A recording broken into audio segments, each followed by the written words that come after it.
திருப்பதி சிறையில் இருந்து தோட்டா காயங்களுடன் தப்பிச் சென்றார் புஷ்பா. தப்பிச் செல்லும் போது அவரை நோக்கி காவலர்கள் துப்பாக்கியால் சுட்டனர். தீவிர காயங்களுடன் அவர் தலைமறைவாகி உள்ளார். சேஷாச்சலம் காடுகளில் புஷ்பாவை வேட்டையாட ஒரு சிறப்பு படை களமிறங்கியுள்ளது.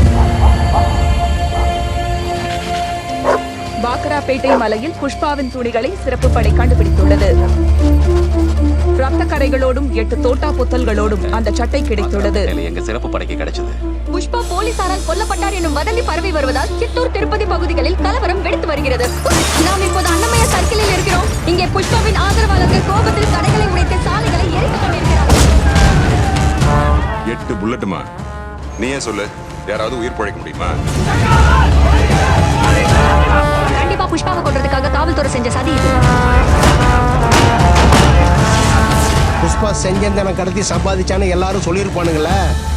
சம்பாதிச்ச துட்டை என்ன செஞ்சான்னு நீங்க கேட்பீங்களா? என் மவனோட ஆர்ட் ஆபரேஷனுக்கு புஷ்பா தான் துட்டு தந்தாருக்கா. அவரால் தான் இப்ப பொழைச்சிருக்குது. பொண்ணு கல்யாணத்தை புஷ்பா தான் நடத்தி வச்சாரு. வெள்ளம் வந்தப்ப புஷ்பா தான் எங்களுக்கு வீடு கட்டி கொடுத்தான். மக்களுக்கு கொட்டி கொடுத்துருக்கானேம்மா.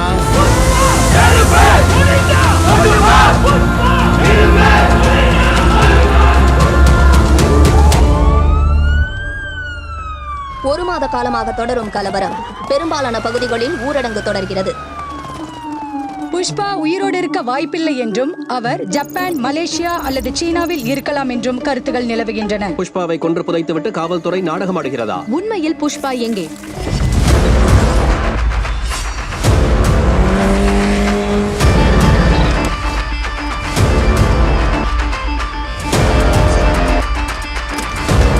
சற்று முன் வந்த செய்தி.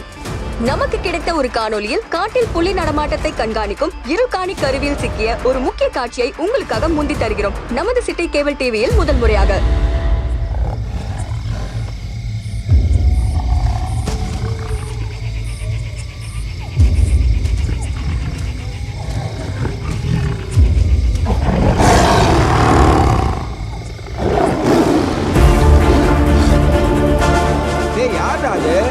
சரியா பார்க்க முடியல என்னால. காட்டு விலங்கெல்லாம் 2 அடி பின்னால வச்சா புலி வந்துடுச்சுன்னு அர்த்தம். அந்த புலியே 2 அடி பின்னால வச்சா புஷ்பா வந்துட்டான்னு அர்த்தம்.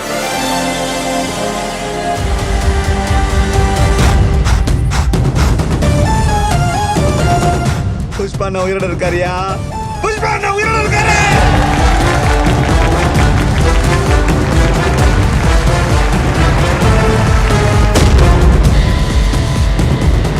புஷ்பாவோட ரூல்